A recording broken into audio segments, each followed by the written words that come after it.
आज मी तुमच्यासोबत झटपटीत अशी मिसळची भाजीची रेसिपी शेअर करणार आहे, तर व्हिडिओ हा शेवटपर्यंत बघा।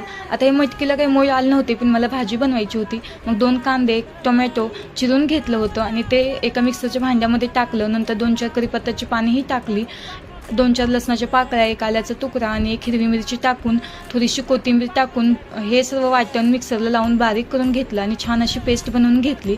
आणि मग लगेच इथे मटकी शिजायला टाकली एका पातेल्यामध्ये आणि ते मटकी शिजते तोपर्यंत म्हणलं चला आता हे तेल यायला खूप वेळ लागतं ह्या कांदा टोमॅटोच्या पेस्टला, म्हणून लगेच कढईमध्ये तेल टाकलं, कांदा टोमॅटोची पेस्ट टाकली आणि 1 चमचा बटरही टाकलं आणि तेल आल्यानंतर मग लगेच हे मसालेही ॲड केले।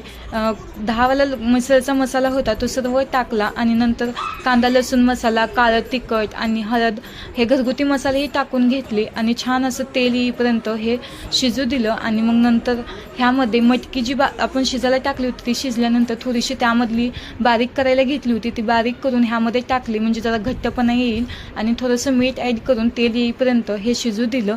आणि शिजते तोपर्यंत मग इथे पाणीही गरम करायला ठेवलं होतं आणि जे मटकी आणि मटकी शिजायला टाकलं होतं ते मटकी आणि मटकीची जी पाणी होतं तेही त्यामध्ये ॲड केलं आणि छान असं मिक्स करून घेतलं। आणि हे मिक्स करून घेतल्यानंतर मग लगेच ह्यामध्ये गरम पाणीही ओतून घेतलं आणि आता आपल्याला जितकं लागेल तितकंच गरम पाणी ओतायचं आहे, म्हणजे आपल्याला आपल्या घरातल्या माणसांच्या अंदाजानुसार।